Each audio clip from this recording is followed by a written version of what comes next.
Good morning વિદ્યાર્થી મિત્રો.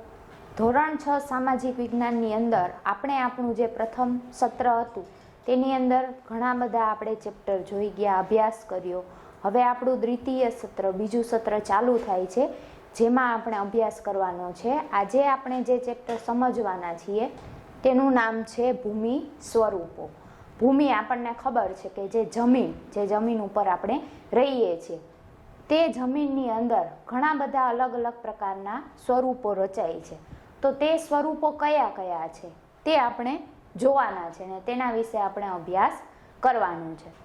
હવે આપણે જે રહીએ છીએ એ પૃથ્વી, તો એ જે પૃથ્વીનો જે આખો પોપડો છે એ પોપડાની અંદર કે જે પૃથ્વીની અંદર જે આંતરિક એનું સ્વરૂપ છે, હવે એમાં સમય જતાં જતાં ઘણી બધી રીતનું હલનચલન થતું રહેતું હોય છે. કારણ કે આપણને ખબર છે કે પૃથ્વી જે છે તેની અંદર નાના મોટા ખડકો આવેલા છે, પાણી આવેલું હોય છે. તો એ રીતના તો સમયાંતરે તેમાં હલનચલન થતું હોય છે, કોઈક ના કોઈક સ્વરૂપ.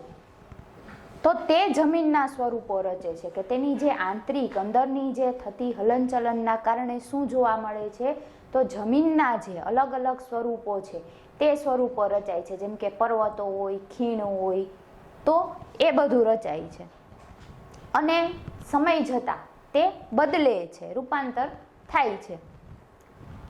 આવો અનુભવ પણ આપણને ભૂકંપના આંચકાઓ દ્વારા, તો ક્યાંક જ્વાળામુખી કે સુનામી જેવી ઘટનાઓ દ્વારા થાય છે. હવે જે આવી હલનચલન થાય છે તો એ શેના પરિણામે? એમનેમ તો આપણને થતી નથી, પણ કયા પરિણામે થાય છે? તો કે પૃથ્વીની અંદર કે જ્યારે ભૂકંપ જેવી કુદરતી હોનારત સર્જાય છે, અથવા તો ક્યાંક ક્યાંક જ્વાળામુખી જે ફાટતો હોય છે, અને સુનામી કે દરિયાની અંદર જ્યારે ભૂકંપ થાય છે અને જે સુનામી જેવી કુદરતી આફત એ આવે છે, તો ભૂકંપના આંચકાઓ, આપણને ખબર છે કે ઘણી વખત ભૂકંપના આંચકાઓ આપણને એનો અનુભવ થાય છે.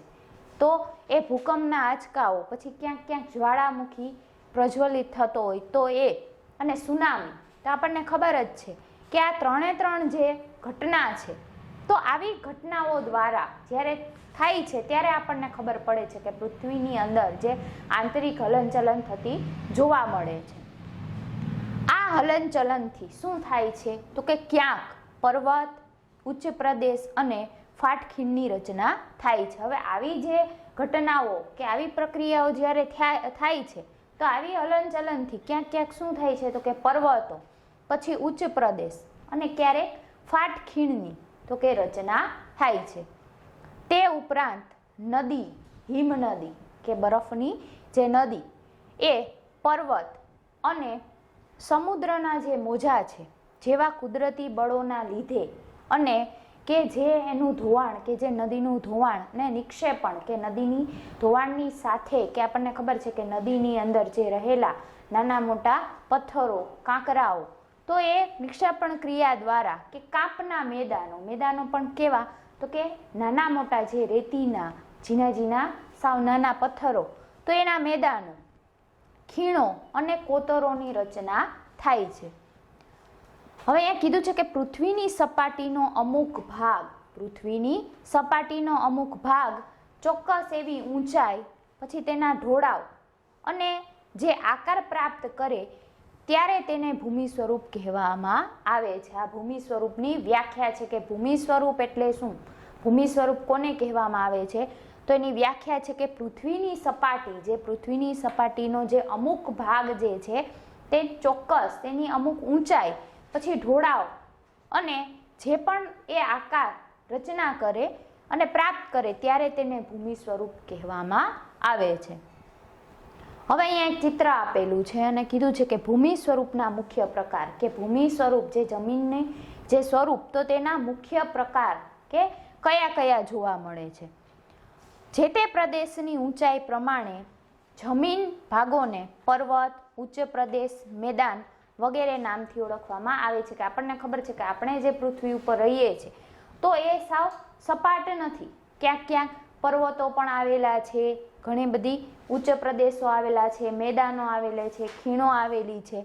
તો આ તમામ શું કહેવાય છે? તો કે જમીનના મુખ્ય સ્વરૂપ, ભૂમિના મુખ્ય સ્વરૂપ એને ઓળખવામાં આવે છે. જેમ કે જે તે પ્રદેશ, જે પણ કોઈ પ્રદેશ હોય તેની કેટલીક ઊંચાઈ, પછી જમીનના જે ભાગમાં પર્વતો હોય છે, ઉચ્ચ પ્રદેશ, મેદાનો, આમ વગેરેના નામથી ઓળખવામાં આવે છે. હવે અહીંયા આપણે ચિત્ર જોવાનું છે. અહીંયા વાદળ આપ્યા છે, આ બાજુ સમુદ્રની સપાટી કે સમુદ્ર આપેલો છે. પછી તો કે સમુદ્રની સપાટીથી અહીંયા જે તમને દેખાય છે ચિત્રમાં તે શું છે? તે ટાપુ છે. પછી આ બાજુ જે દેખાય છે સપાટ જેવું એ મેદાન છે. ત્યાર પછી આ ઢોળાવવાળા જે તમને દેખાય છે એ શું છે? ઉચ્ચ પ્રદેશ છે. અહીંયા તમને દેખાશે કે ખીણ છે અને ત્યાંથી ઉપર જે પર્વત આકારનો જે શેપ આપ્યો છે તેને શું કહેવાય છે? તો પર્વત. તો ભૂમિ સ્વરૂપના આ પ્રકારો છે, ટાપુ, મેદાનો, ઉચ્ચ પ્રદેશ, ખીણ અને પર્વતો. કેના? તો કે મુખ્ય ભૂમિ સ્વરૂપો કે ભૂમિના આ સ્વરૂપો છે. હવે એમાં સૌથી પહેલા આપણે વાત કરવાની છે પર્વત. એની આપણે વાત કરવાની છે કે પર્વત કઈ રીતે રચે છે. સમુદ્ર સપાટીથી લગભગ 900 મીટરથી વધુ ઊંચાઈ ધરાવતા તેમજ ઓછા કે તીવ્ર ઢોળાવ અને સાંકડા શિખરો ધરાવતા વિસ્તારને પર્વત કહે છે. કે આ પર્વતની વ્યાખ્યા છે કે પર્વત એ શું છે? તો સમુદ્રની સપાટી, જે સમુદ્રની સપાટી છે જે આપણે અહીંયા ચિત્રમાં પણ બતાવી, તેનાથી લગભગ કેટલા કિલોમીટર? 900 મીટરથી અથવા તો તેના કરતાં પણ વધારે જે ઊંચાઈ ધરાવતા હોય તેમજ ક્યાંક ક્યાંક ઓછી ઊંચાઈ ધરાવતા હોય. પછી તીવ્ર ઢોળાવ કે તેના જે ઢોળાવ હોય છે પર્વતના, આપણને ખબર છે કે આપણે ઘણા બધા શિખરો, પર્વતો આપણે ચઢ્યા છે. જેમ કે આપણે જુનાગઢમાં આવેલ ગિરનારની વાત કરીએ તો એક પર્વત જ છે અને તે આપણે બધાએ જોયેલો છે. તો ઓછા કે તીવ્ર ઢોળાવ અને સાંકડા, અમુક જે શિખરો હોય છે કેવા હોય છે? સાંકડા હોય છે. તો એવા સાંકડા શિખરો ધરાવતા વિસ્તારને પર્વત કહે છે. અને આપણને ખબર છે કે આપણે ઘણા બધા એવા પર્વતો જોયા છે અને એની વાત પણ આપણે સાંભળેલી છે. પૃથ્વીના પેટાળમાં ભૂકંપ અને જ્વાળામુખી જેવા કુદરતી ભૌતિક બળોની ક્રિયા, પ્રતિક્રિયા અને આંતરિક ક્રિયાથી પર્વતો બને છે. હવે આ જે પર્વતો છે એ કઈ રીતે? તો પૃથ્વીના પેટાળમાં જે ભૂકંપ કે જે સર્જાય અને જ્વાળામુખી, જે આ બે કુદરતી કે હોનારત જેવી જે ઘટના છે, ભૂકંપ અને જ્વાળામુખી, તો જેવા કુદરતી ભૌતિક બળોની ક્રિયા કે જે ભૌતિક બળોની ક્રિયા અને પ્રતિક્રિયા અને એની આંતરક્રિયા કે જે એની અંદર થતી ક્રિયા, તો તેનાથી શું નિર્માણ થાય છે? તો કે પર્વતો બને છે.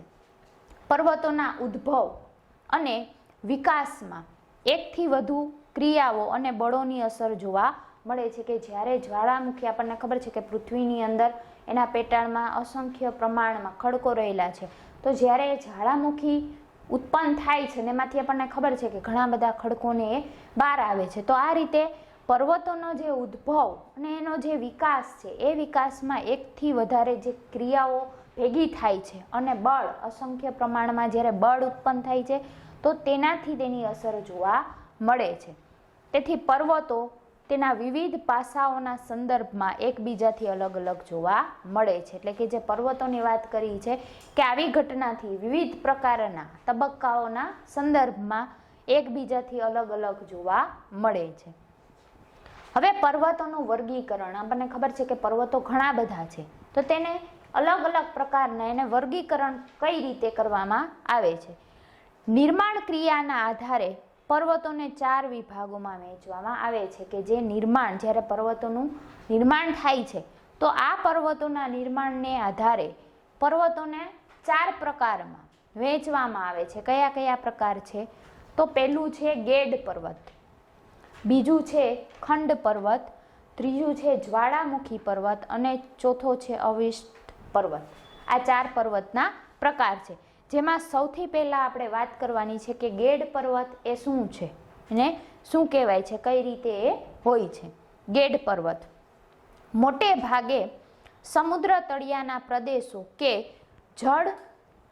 જળાશયોના તળિયે, વાત કરી છે કે મોટા ભાગે જે સમુદ્ર છે, સમુદ્રના તળિયાના કે જે પ્રદેશો હોય અથવા તો જળાશયોના જે તળિયા હોય, તો એ તળિયાના ઓછા થયેલા નિક્ષેપમાં બંને બાજુએથી દબાણ ધરાવતા કરચલીઓ કે ગેડ પડે છે, જેને આપણે ગેડ પર્વત તરીકે ઓળખીએ છીએ, કે સમુદ્રની અંદર જે તળિયું હોય છે તો તે તળિયામાં કે જે નિક્ષેપ થયેલા, કે જે આપણને ખબર છે કે સાવ નીચે જઈએ એટલે એનું તળિયું જે હોય છે, ક્યાંક ક્યાંક આપણને ખબર છે કે એનું તળિયું સપાટ હોય છે, તો એ જ્યારે નિક્ષેપ બને છે અને જ્યારે બંને બાજુઓથી કે દબાણ આવતા, કે બંને બાજુઓથી શું થાય છે, સમુદ્રમાં જ્યારે દબાણ આવે છે તો તેમાં કરચલી એટલે કે સાવ કરચલી જેવું કે પડે છે, જેને આપણે ગેડ તરીકે ઓળખીએ છીએ. કે શું અહીંયા એનું ચિત્ર પણ આપેલું છે, ગેડ પર્વત તમે જોઈ શકો છો કે જ્યારે આખો આ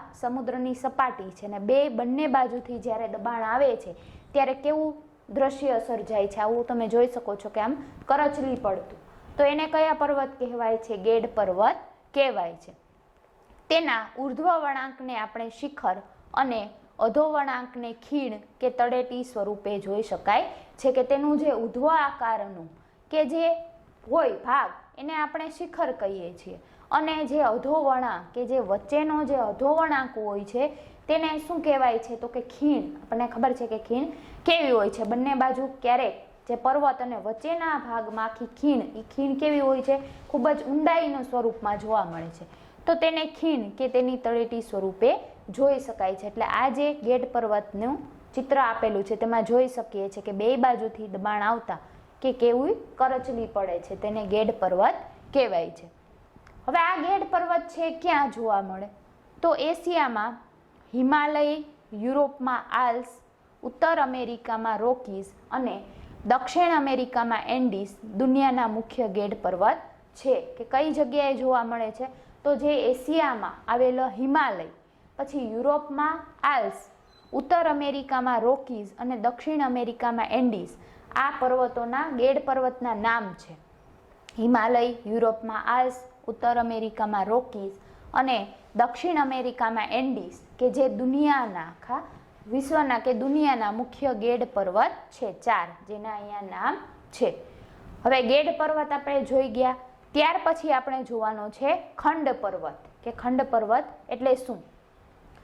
ભૂગર્ભિક બળોના લીધે બે ભૂમિ વિસ્તારો પર ખેંચાણ બળ લાગે છે. વાત કરી છે કે જે પૃથ્વીનું કે જે ભૂગર્ભ કે જે સાવ અંદરની જે સપાટી છે, હવે એ સપાટીમાં કે આપણને ખબર છે કે ઘણા બધા ખડકો બી હોય છે, પાણી બી હોય છે, તો એ જે બળ અંદરો અંદર જે બળ થાય છે એ બળને લીધે કે ભૂમિ સ્તરો ઉપર કે પૃથ્વીની સપાટી છે તેના ઉપર ખેંચાણ બળ લાગે છે અંદરો અંદરની એની આંતરક્રિયાથી. ત્યારે તેમાં શું જોવા મળે છે? તિરાડ કે ફાટ પડે છે. આપણને ખબર છે કે જ્યારે ભૂકંપ થાય છે ત્યારે આપણે કેવી રીતે આખી જે જમીન છે એમાં તિરાડો થઈ જાય છે, તો એવી જ રીતે શું કામે થાય છે? તો કે અંદરો અંદર જે ખડકોના દબાણને કારણે એવું બને છે. તો અહીંયા પણ કે જે બે ભૂમિ સ્તરો પર ખેંચાણ બળ, અતિશય ખેંચાણ બળને લીધે તેમાં શું જોવા મળે છે? તિરાડ કે ફાટ પડે છે. આથી આજુબાજુનો ભાગ એ બેસી જાય છે. આજુબાજુનો ભાગ છે એ શું થાય છે? તો કે બેસી જાય છે. અને જ્યારે વચ્ચેનો ભાગ છે એ કેવો રહી જાય છે? સ્થિર રહે છે. તો તેને શું કહેવાય છે? ખંડ પર્વત. કે ત્યાં ને ત્યાં જ સ્થિર કે ખંડ. તો ખંડ પર્વત. અને નીચે બેસી જતા જે ભાગમાં ફાટખીણ રચાય છે, હવે એક જગ્યાએ બેસી જાય છે તેને ખંડ પર્વત, અને જ્યારે નીચે સાવ બેસી જાય છે ત્યારે શું જોવા મળે છે? તો કે ફાટખીણ રચાય છે. અહીંયા ખંડ પર્વત એ આપણે જોઈ શકીએ છીએ કે બંને બાજુ આ તમે જોઈ શકો છો કે આ જે દેખાય છે દ્રશ્ય એ કેવું થઈ જાય છે? તો કે ખસી જાય છે. પણ આ જે છે આ હકીકતમાં ત્રણેય શું છે? એક જ ખંડ છે, ખડકો.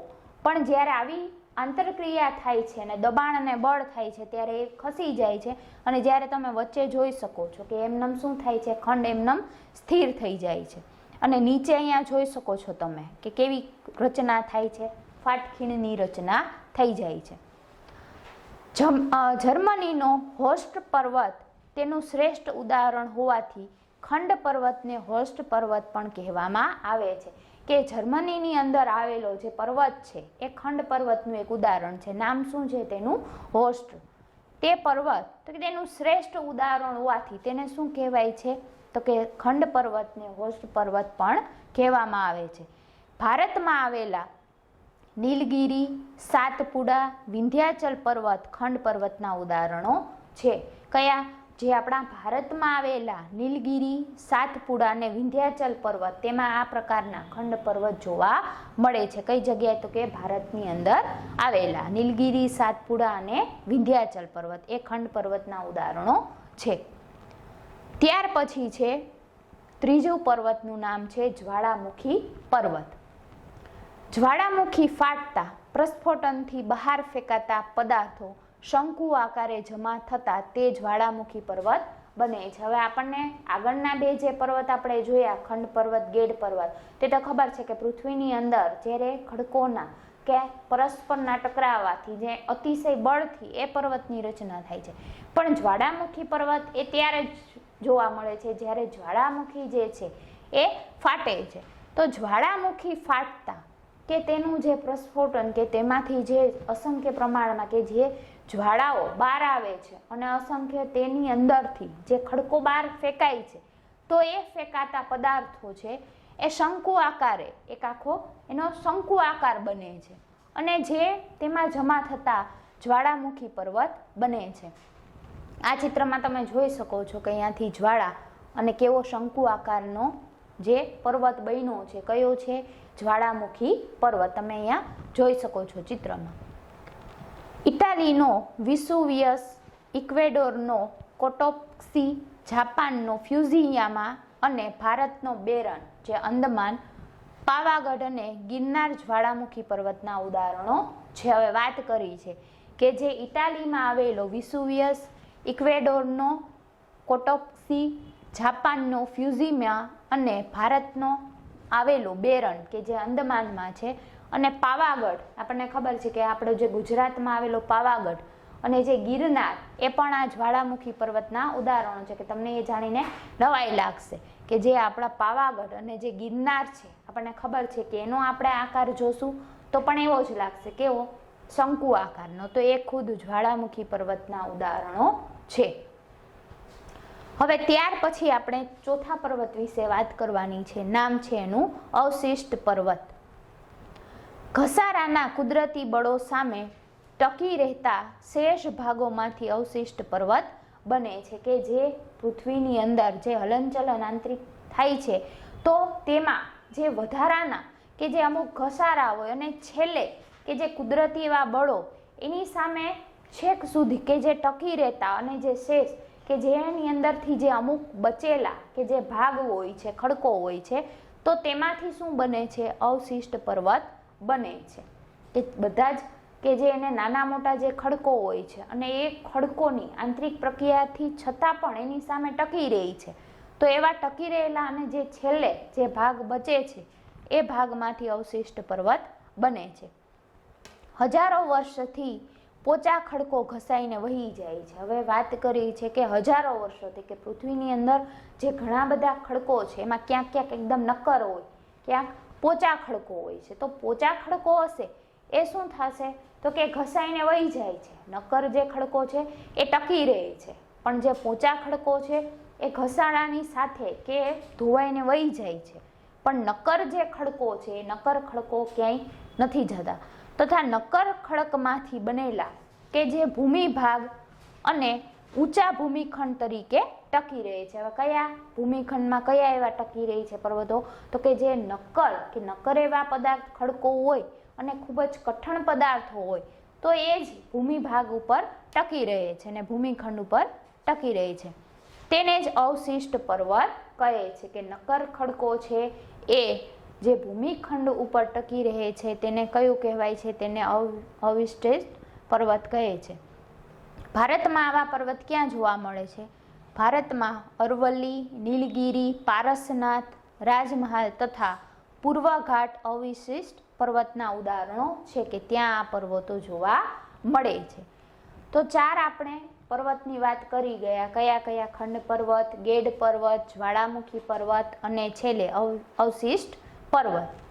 હવે પર્વતોનું મહત્વ શું છે? કે આ બધા પર્વતો તો આટલા બધા આપણને આપ્યા જ છે કે વિશ્વમાં ઘણા બધા પર્વતો છે, ઘણા બધા શિખરો છે, પણ આ પર્વતોનું મહત્વ એ શું છે? તો એના વિશે આપણે જોવાનું છે. એની પહેલાં અહીંયા આપણે જોઈ લઈએ અવશિષ્ટ પર્વતનું જે ચિત્ર આપેલું છે કે કેવા કેવા હોય છે, કે તમે જોઈ શકો છો. જેમ અહીંયા વાત કરી કે નક્કર ખડકોમાંથી જે થાય છે તો એ જોઈ શકો છો કે કઈ રીતે એ છે. પર્વતોનું મહત્વ. પર્વતો દેશ કે પ્રદેશની સીમા સરહદ અને કુદરતી દિવાલ સમાન છે અને ઠંડા પવનથી રક્ષણ પણ કરે છે. હવે વાત કરી છે કે જે પર્વતો જે આપણને આપ્યા છે તો એ પર્વતોનું મહત્વ શું છે, તો જે તે પર્વતો છે એ કોઈ પણ દેશ હોય કે કોઈ પ્રદેશ હોય, પછી એની સીમા સરહદ હોય અને જે કુદરતી દિવાલ સમાન એક રક્ષણ કરે છે. અને ઠંડા જે પવનો હોય છે તો એ ઠંડા પવનોથી પણ જે પર્વતો છે એ શું કરે છે તો કે રક્ષણ કરે છે. એટલે જ આપણને ખબર છે કે આદિમાનવો છે એ એવા પર્વતોની અંદર જે ગુફાઓ અમુક બનેલી હોય છે તો એ ગુફાઓની અંદર રહેવાનું શું કામે, તો કે પર્વતો જે છે એ રક્ષણ કરે છે, એટલા માટે થઈને ત્યાં રહેતા હતા. ભેજવાળા પવનો રોકીને વધારે વરસાદ પણ આપે છે. હવે વાત કરી છે કે અમુક જે ભેજવાળા જે પવનો આવે છે તો એ પવનોને રોકીને જે વધારે વરસાદ છે એ પણ આપે છે.